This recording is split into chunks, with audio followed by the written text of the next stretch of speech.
much while we work out the little kinks. You know, we try to come on and get the little kinks worked out. But we greatly appreciate you. I have the beautiful Miss Ivy here with me. And, you know, excuse us as always. We're on two screens. We're on Facebook. We're on Instagram. We trying to keep it up with both of y'all. Okay? You know what I'm saying? Don't be worried about where my eyes looking. I'm talking to you. Okay. But thank you so much for joining us, and I greatly appreciate you. As you guys know, it is Mommy Mondays, and I love when I have the opportunity to have a guest with me. But of course, we have to start out with the intro. I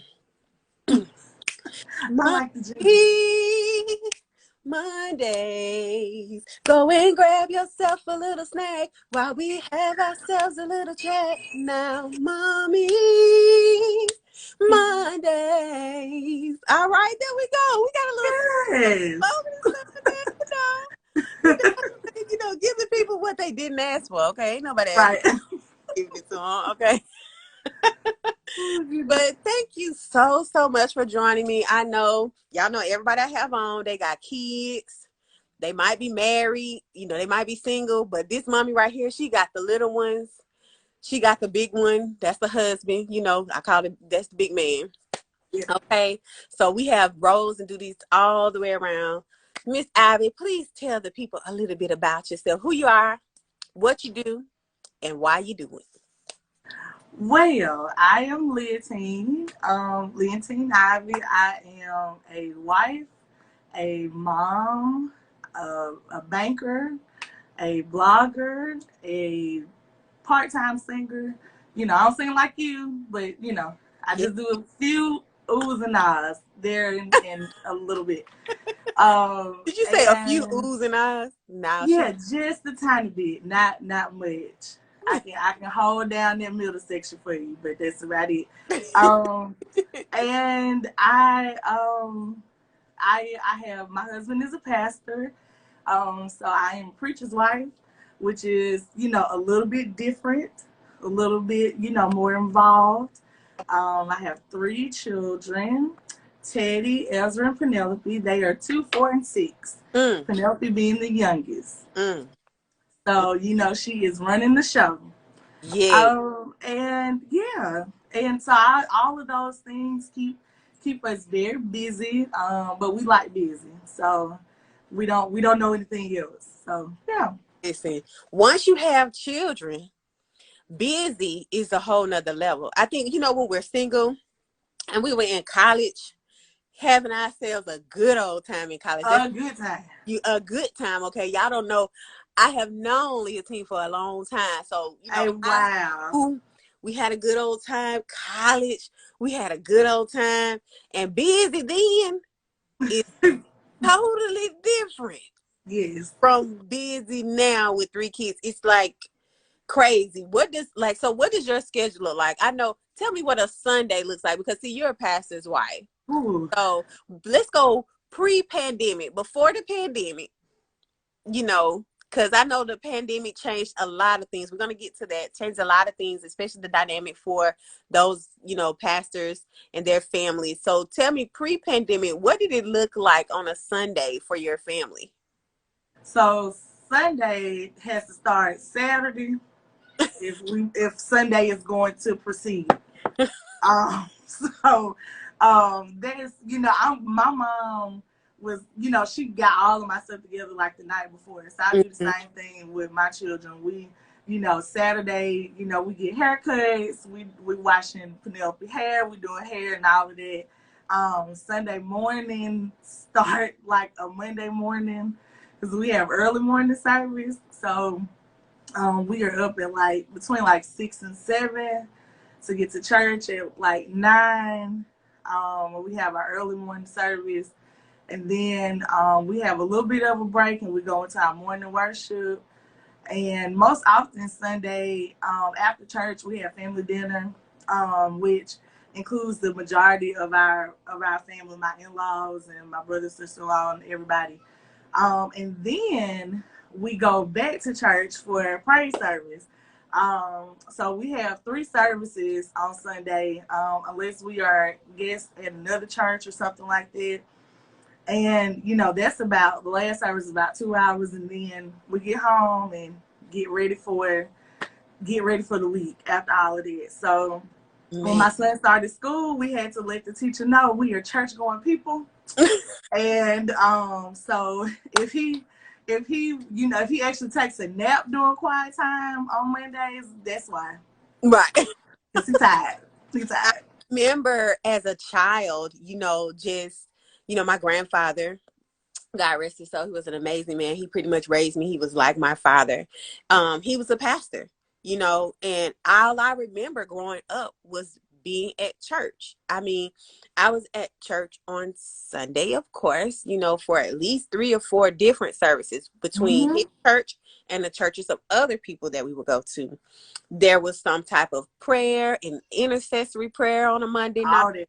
We had pre-Bible study on Tuesday, Bible study on Wednesday, choir rehearsal on Thursday, children's night, youth night, some kind of night on Friday, and Saturday Yep. we did some volunteer work in the community. You would have thought we was Jehovah's Witnesses, walking door to door, did something. All of that. We was involved in the church like every day. Yep. Every day of the week. So I could only imagine in this season, where people need and long for something more, like more than ever, the amount of weight that places, just on a pastor in general. So talk a little bit about what it's like to be a pastor's wife, because, I have a little insight to what it looks like to be a pastor's wife just because of my grandmother. But talk a little bit, especially at your age, because I think that people don't understand what the full dynamic it is, and what it really takes as far as what it means for you to be a pastor's wife in this day and age.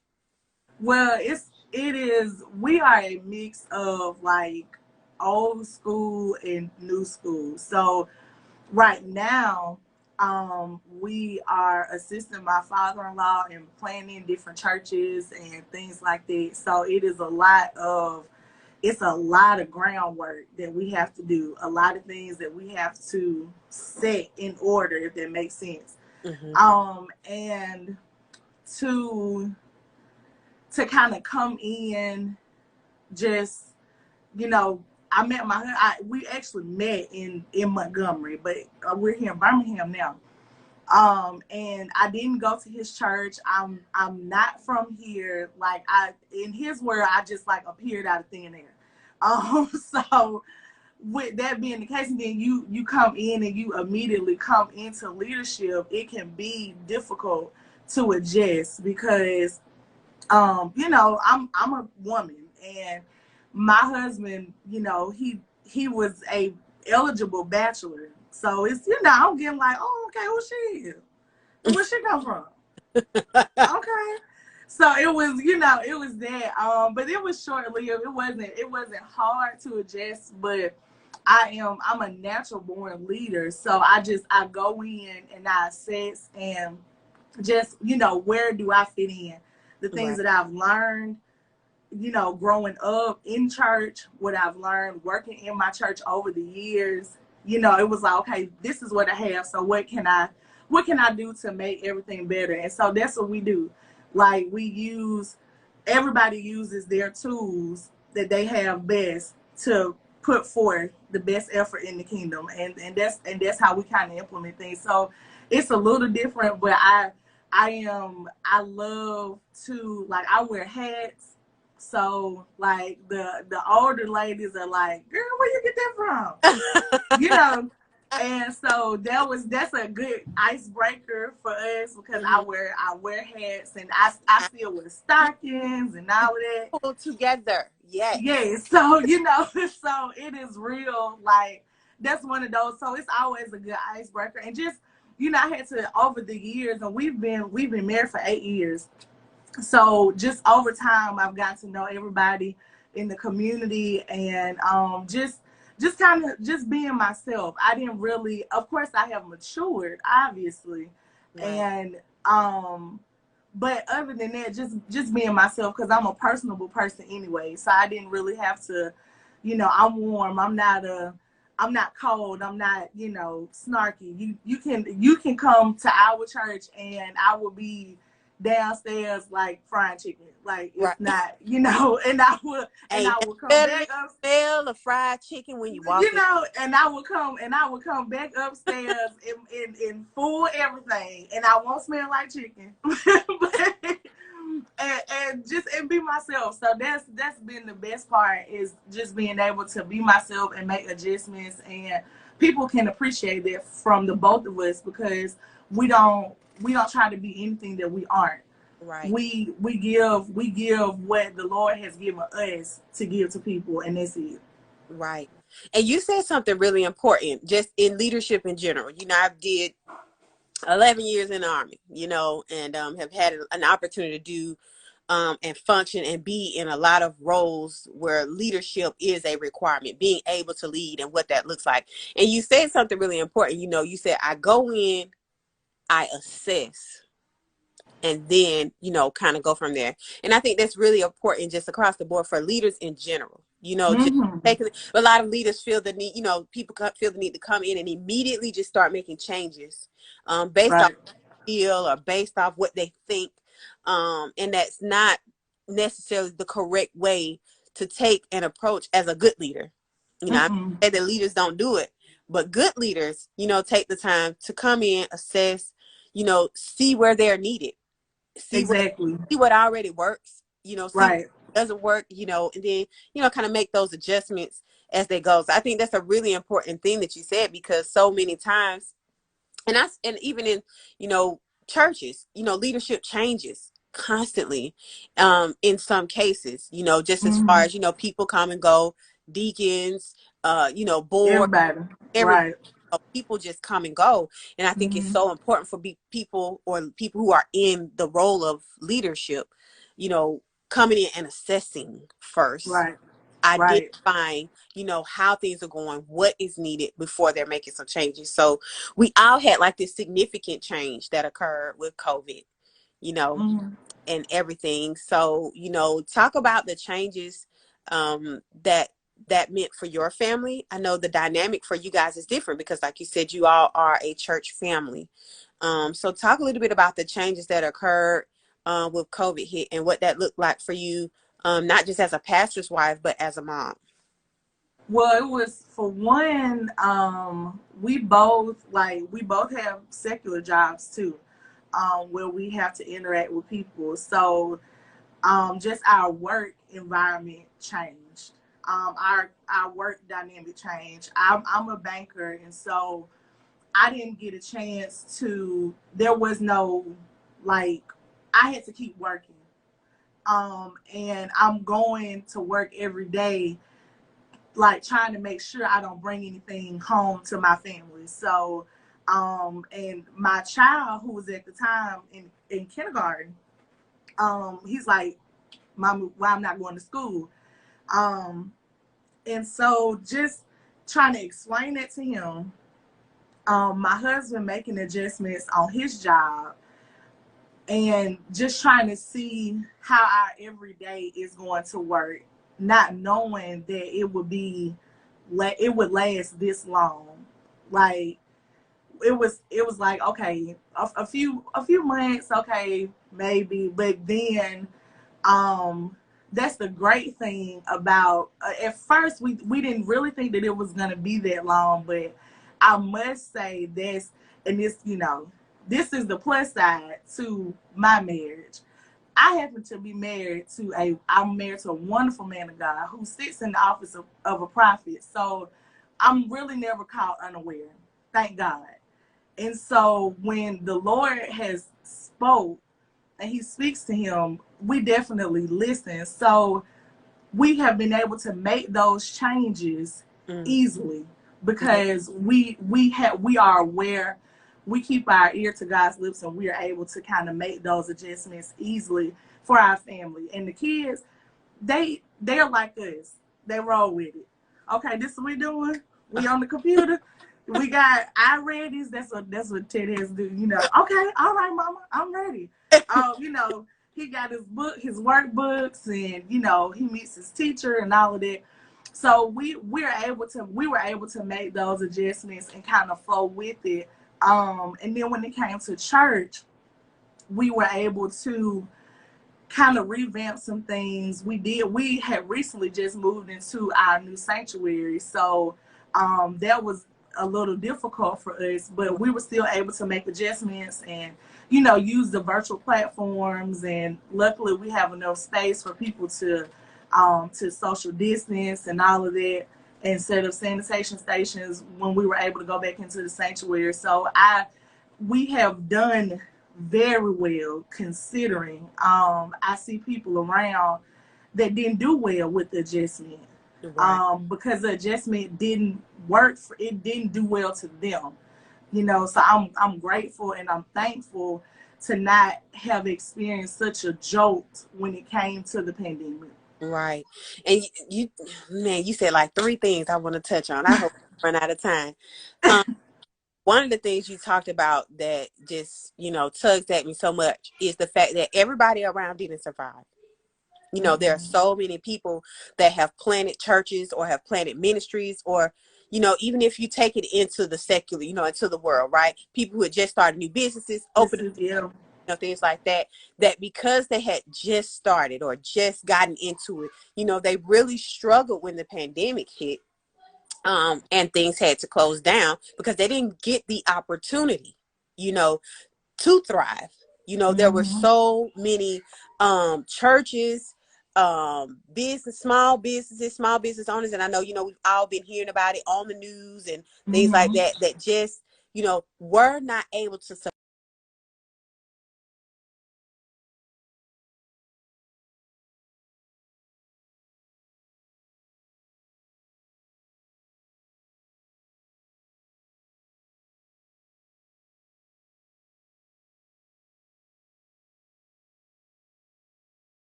There we go. We're back now. Listen, It didn't I froze. tell you somebody's gonna be blowing my phone up? I'm You trying my. did. I try every mode, y'all, to like put my phone on. It just don't work. Still able to call, unfortunately. But anyway, what I was saying is, there's so many businesses, people that have really struggled, throughout this time frame, that have not been able to, you know, come back at all. They're not able to, get back into it. They have completely either started over to do something else or trying to jump in. It's just there was so much uncertainty and people have lost so much, that it's so unfortunate, the way that everybody's been placed into this situation. I'm gonna move Yeah. forward. The other thing that you said that I gotta touch on, this is gonna Oh, transition us. We in the mommy Mondays, right? We talk about mommy and wife stuff, but we're gonna transition to something spiritual for just a second because you mentioned something that I gotta touch on. You talked about the importance of your husband, having that prophetic connection, being able to connect and hear. And I talk to people about this all the time, the importance of being able to understand, my daughter, and it's crazy. My daughter even asked me today, she was like, because we have devotions in the morning when we sit down together. And she's like, so mommy, if God is talking to me, how am I supposed to hear him? What does his voice sound like? all right. And and she's so, those are the kind of questions I get asked every day. Okay, so Mm-hmm. she's asking me this question, just about the audible voice of God. And so it causes me to, I can't explain it to her the way I explain it to adults. She's 6, Right. and you could possibly hear her crying right now because she's getting in the bed. I don't know if you can hear that, but she is out there with her daddy because she don't want to. But but I literally had to explain to her the importance of being so connected to God, so close with him, that you can hear him, see him, and feel him through other things. Right. And that he guides us in so many different ways. I know that there are a ton of people who don't believe, they have their skepticisms and things like that. I consider myself a believer. And I know that it's tough for people when you start asking those kinds of questions, well, what does God's voice sound like? How do I know that I have heard him? And that's what that intuitiveness, and that relationship and that discernment comes in, and it's so important that that relationship is established. I tell people the way you get to hear him is having a relationship with him.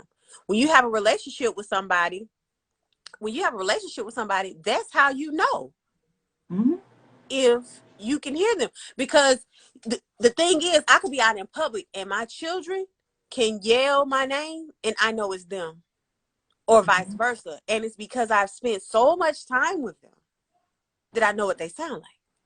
Right. That I know what their body language even means.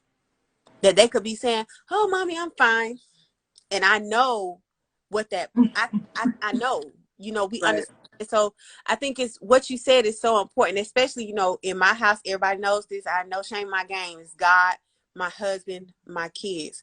You could ain't no debate me on it. You can debate me on it if you want to. It's where I run my house. I don't care how you run yours over there. Okay, That's it. you know, Same. and that when God speaks to my husband, it's very rare that he hasn't spoken to me. Very, very rare. Very rare. My husband comes to me talking about something out the side of his neck. I'm like, have you and the Lord talked? Because I know you ain't. Because I know this you right here. This you. Right. Have you talked to your boy lately? Right. Because we spend so much time with one another, I know him. But because I spend so much time with God, I know him. Right. Like when those two collide, it's unexplainable. I don't even have to question, hey baby, you ain't got to say nothing. I already heard it. There you go. I already heard it. I already know what's going on.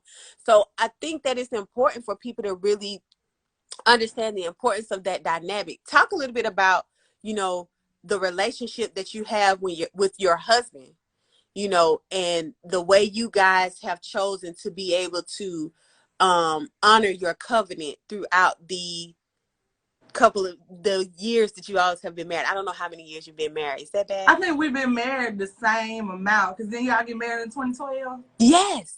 We did too. Okay, so Yeah. 8 years. 8 years. Yes. Come on, blessings. Number 8. Yes.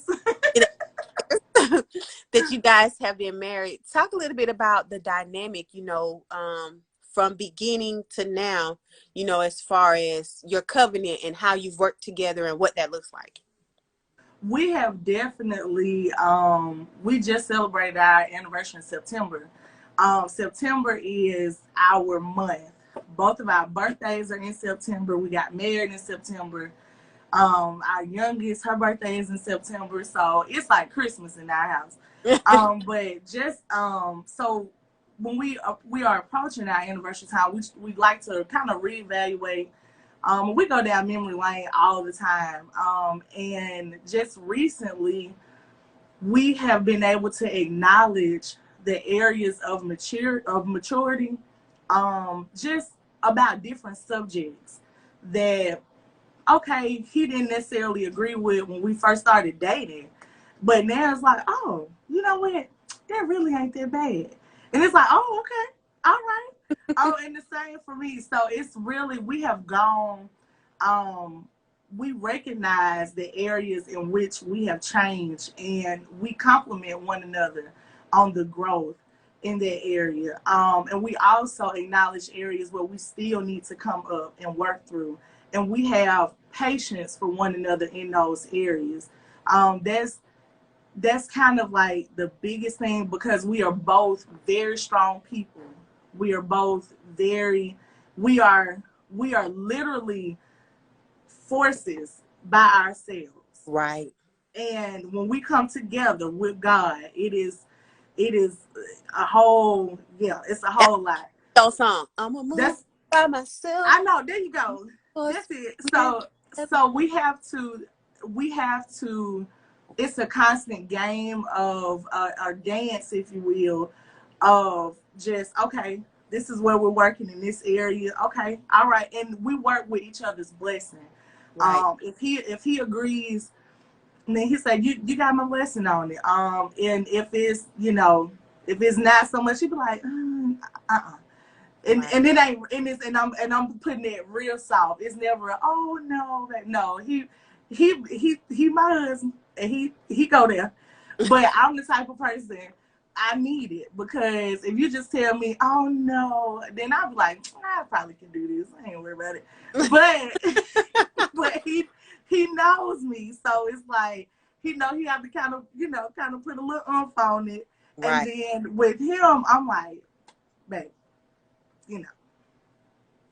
And we go from there. So it's really just acknowledging where we are and giving each other room and grace to kind of grow up, constantly grow up and mature. Like, we know that we are not the same people when we first met, and we know that we won't be the same people 20, 30 years down the line, and we appreciate who we are to each other right now.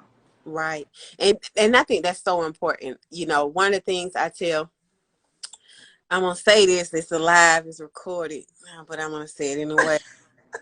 I am licensed. I'm a licensed minister. I have done marriage counseling, and I have married a few people. So one of the things that I say that because don't be calling me talking about, can you marry? You ain't signed no licenses during the pandemic. We good. Listen, during the pandemic, I'm just not doing it, okay? We good. Wait till next year. There you go. Or I'll do some premarital counseling with you. I require 8 sessions prior to marriage. There you go. It's a little plug for myself, okay? But this is the thing. One of the things that I constantly tell the couples that I have done counseling with is that you have to learn how to fall in and out of love with your spouse. Yeah. Some people think that's a bad thing, and it's not. But it's just that we're human beings. We're constantly changing. You got to love me when I love hot wings. Fall out of love with me when I don't love them no more, and that's okay. But then you got to love me again when I love Chick-fil-A. Like, you just got to learn how to. I'm growing and I'm changing. My fast food is maturing. You know what I'm saying? Right. That's it. My luxury, I require luxury fast food. That's Chick-fil-A, okay? Luxury. Fancy fast food. That's Chick-fil-A. Right. So, I just, learning how to fall in and out of love with your spouse, because they're not going to be the same person as they grow. And, we are human beings. We are constantly changing. Mm-hmm. Constantly changing. And the problem that a lot of people have once they get into a marriage is that they are expecting to still be with the same person that they met. My husband and I met obviously at Alabama State, but we didn't date at Alabama State. We just knew each other. Mm-hmm. So we actually met and dated outside of college once I had graduated. So when we met, it was kind of like, this is what I want. This is what I wanted. Right. You know that? So we met. Right. Months later, we were engaged because we knew what we wanted. Mm-hmm. We knew what we wanted. But I hope he doesn't expect, and I know he doesn't because we have these conversations all the time, doesn't expect me to still be the same person from 2010. Right. You expect me to still be that person? I got 3 whole kids now.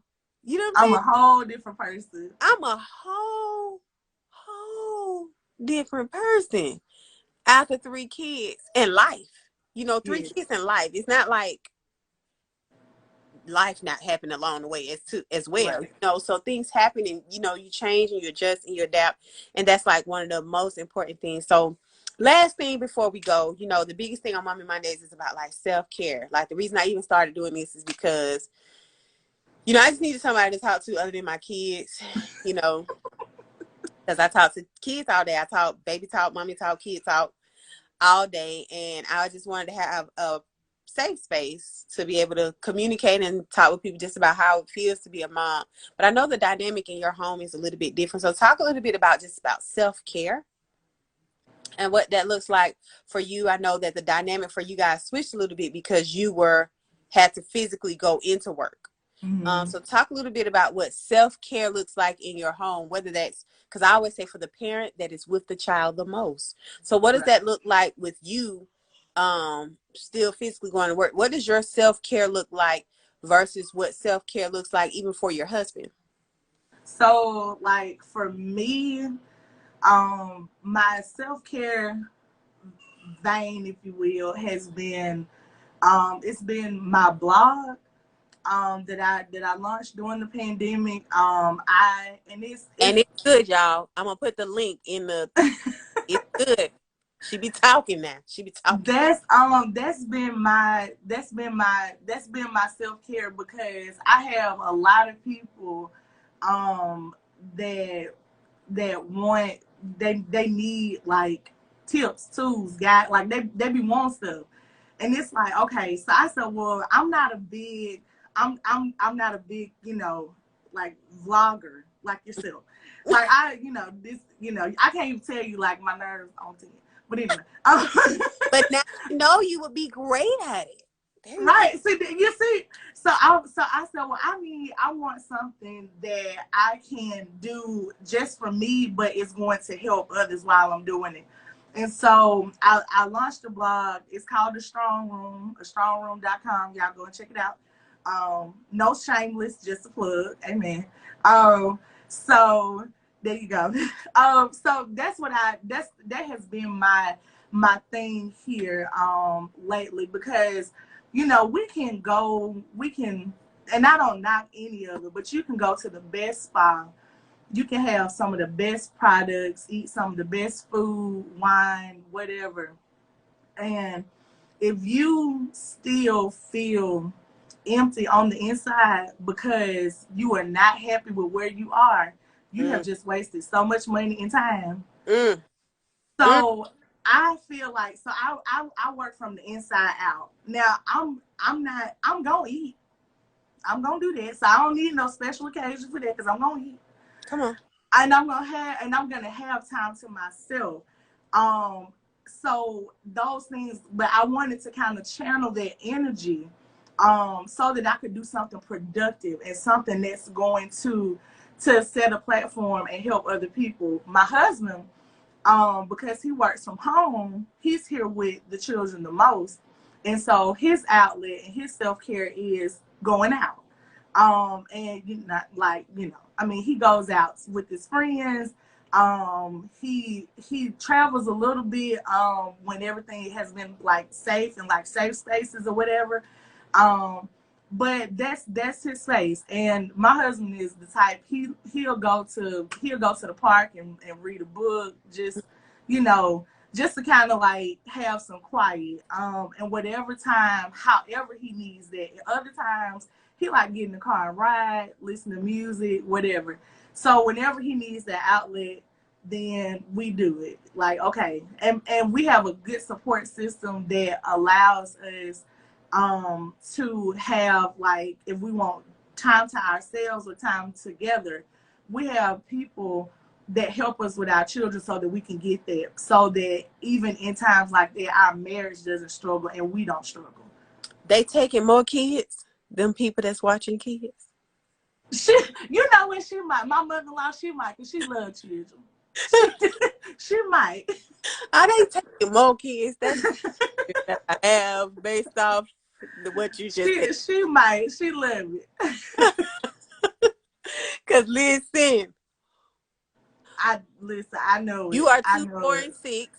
We talking about kids, y'all, while we putting out numbers. She's 2, 4, and 6. I'm 1, 5, and 6.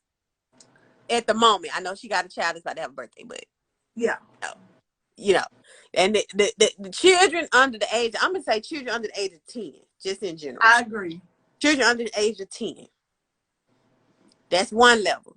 Then you got them children that's like 10 to 13. You know, that first time they get that 13, that 10 to 13, that's one level. Hun, then them teenagers. I have close friends and cousins who have teenagers. God bless them during this pandemic, okay? So, I have my small children, and they give me a tough time sometimes, but the teenagers, y'all give your parents a break, okay? If you're watching. Please. All my students I used to teach, they graduated high school now, but even y'all, give your parents a break, okay? Just they trying. They really trying. Okay, just Let them be. Give them some peace. Right. But I thank you so much. It's been 30 minutes. It's been 37. They'll be okay. That's fine. It's fine. You know, the attention spans, they be in and out. Yes, right. But thank you so much for joining me. I greatly appreciate you. I sprung this on her, y'all. She was on my live last week. I was like, we was talking. He was talking, and I'm like, okay, no, you just gonna be on here next week. And look, this what I call follow through here. This is called, okay. She was just like, yeah, girl, just send me the stuff.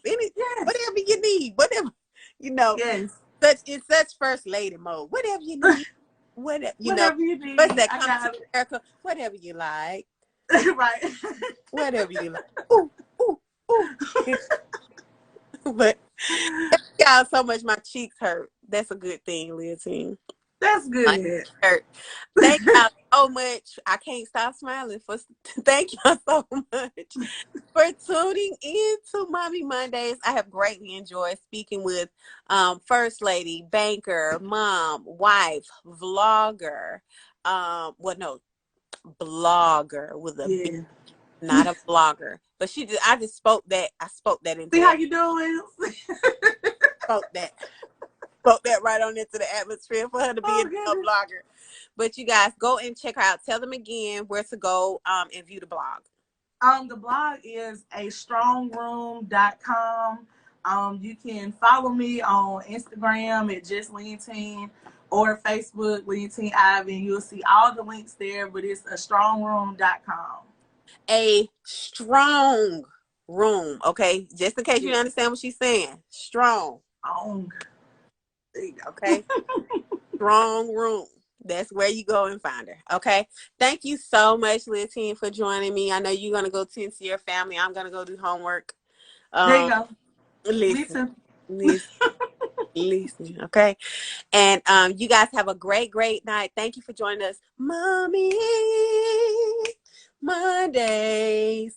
Go and grab yourself a little snack while we have ourselves a little chat now. Mommy Mondays. All right, y'all.